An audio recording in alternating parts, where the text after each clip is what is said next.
শর্টগানের গুলিও করা হয় না। আজকে যেটা বলতেছে এটা ভুয়া কথা। আরে এটা গুলি না, এটা এটা সাউন্ড গ্রেনেড। এখানে আমাদের পক্ষ থেকে, পুলিশের পক্ষ থেকে আমি বারবার যেটা একটু বলার চেষ্টা করেছি যে এখন আমরা খুবই একেবারে ক্রান্তিকাল অতিক্রম করতেছি। সামনে আর 30-35 দিন পরে আমাদের সেই কাঙ্ক্ষিত নির্বাচন।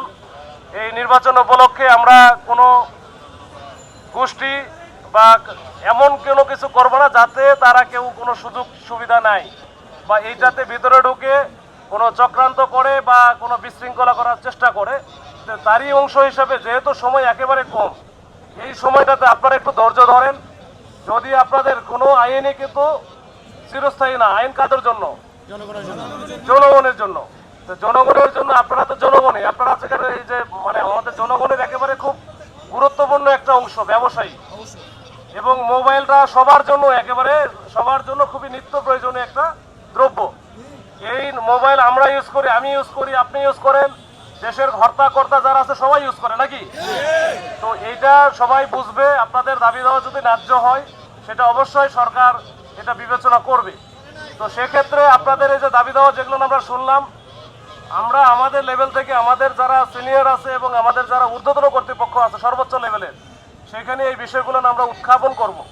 কিন্তু এই অবস্থায় আপনারা এই যে রাস্তাঘাট বন্ধ করা, ওই যে পিটিআরসিতে যে সেদিন যে ঘটনা ঘটলো, এই বিষয়গুলো কিন্তু এটা যেই করুক, আমি আপনাদের কথা বলতেছি না, সে যেই করুক সেইটা কিন্তু এটা মোটেও এটা ভালো জিনিস না। এটা করা যাবে না, রাস্তাঘাটও বন্ধ করা যাবে না।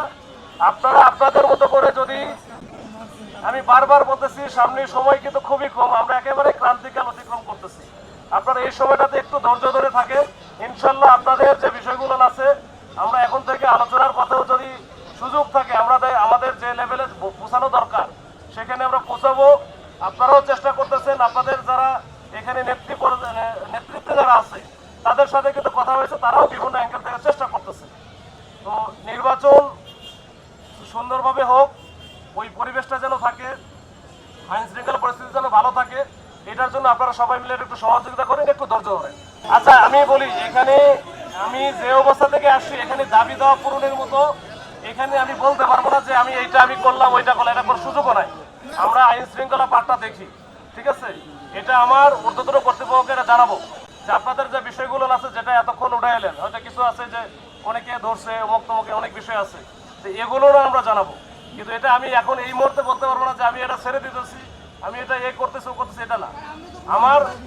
আমার পক্ষ থেকে যেটা বারবার অনুরোধ আপনাদের প্রতি, আপনারা আন্দোলন করতে আসছেন, যারা বাইরে থেকে আসছেন, প্রতিবাদ জানাইছেন, এটা আপনারা কন্টিনিউ করতে পারেন, সেটা বৈধ উপায়ে গণতান্ত্রিক ভাবে আপনারা হচ্ছে যে এখানে মানববন্ধন করতে পারেন। আর অনেক পথ আছে, আলোচনার পথ আছে, সেটা আপনাদের বিষয়, আমি এটা বলি নাই, আমি বলি।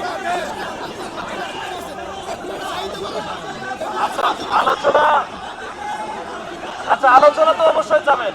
এই ভাই আমি বলি, আরে কথা বলতে চান না ভাই,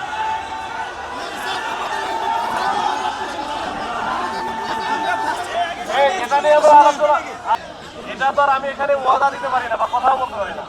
আমি এটা আমার ঊর্ধ্বতন কর্তৃপক্ষকে এটা জানাবো। তাই আপনাদের যে বিষয় কনসার্ন যেগুলো আছে, এই যে বিষয়গুলো নিয়ে আপনারা এখন দাবি করতেছেন, এই বিষয়গুলো আমি আমার সংশ্লিষ্ট কর্তৃপক্ষকে জানাবো। আচ্ছা আপনাদের যে রিজিক, এটার ব্যাপারে আমাদের কোনো সংখ্যা আছে, আমাদের ভাই ব্রাদার আছে, আত্মীয়-স্বজন আছে না, ব্যবসার সাথে আছে না, এটা তো সবাই আছে। তো এটা নিয়ে তো আমাদের সাথে ভাই আমরা কি শত্রু? এটা না, আমরা একসাথে চলবো। আমি বলি পুলিশ, আমি আরেকটা জিনিস বলি, 5 আগস্টের পরে এখনো পর্যন্ত এই যে এত আন্দোলন হয়েছে, এত ক্রাউড কন্ট্রোল মানে এই যে মব কন্ট্রোল করা লাগছে, এখনো পর্যন্ত কিন্তু কইছে শর্টগানের গুলিও করা হয় না। আজকে যেটা বলতেছে এটা ভুয়া কথা। এখানে আরে এটা গুলি না, এটা সাউন্ড গ্রেনেড। এটা শব্দ উৎপন্ন করে যারা সাউন্ড গ্রেনেড, এই সাউন্ড গ্রেনেড কাছাকাছি পড়লে তখন গুলি হয়, মানে ইয়া হয়। এই সাউন্ড গ্রেনেডটা যখন কাছাকাছি পড়ে, তার যে খুবই কাছাকাছি থাকলে স্প্রিন্টার থাকে, ওই স্প্রিন্টার লেগে কিছু আহত হইতে পারে, কিন্তু গুলির কোনো ঘটনা ঘটে নাই, কেউ ঘটবেও না। এটা রাবার বুলেট না, এটা হচ্ছে যে সাউন্ড গ্রেড আছে না, সাউন্ড গ্রেডটা যদি আপনার খুব কাছাকাছি পড়ে তাহলে এটা কাছাকাছি স্প্লিন্টারগুলো কাছে যায়, ওই যে লেগে যায়, তখন হবে কি ওইখানে একটু আহত হয়। গুরুতর আহত হয় না, মোটামুটি আহত হতে পারে। কিন্তু সাউন্ড গ্রেডটা ঘোরানোর নিয়ম হচ্ছে একটু ফাঁকা যায়, হ্যাঁ, ওইখানে যদি ভিড়ের মধ্যে পড়ে যায় তাহলে আহত হয়, অন্য কিছু না, এটা গুলির বিষয় না। তো যাই হোক, এটা আপনারা হচ্ছে কারণ একটু সুশৃঙ্খল ভাবে থাকেন। আপনাদের প্রতি আরেকবার আমি বিশেষভাবে অনুরোধ করতেছি, কেউ আইন নিজের হাতে উঠে নেবেন না, রাস্তাঘাটে যাবেন না। আপনারা ব্যবসায়ী মানুষ, ব্যবসায়ী অত্যন্ত সম্মানের জায়গা। আপনার হাদিস কোরআন সব জায়গায় কিন্তু ব্যবসায়ীদের ব্যাপারে বারবার বলা আছে।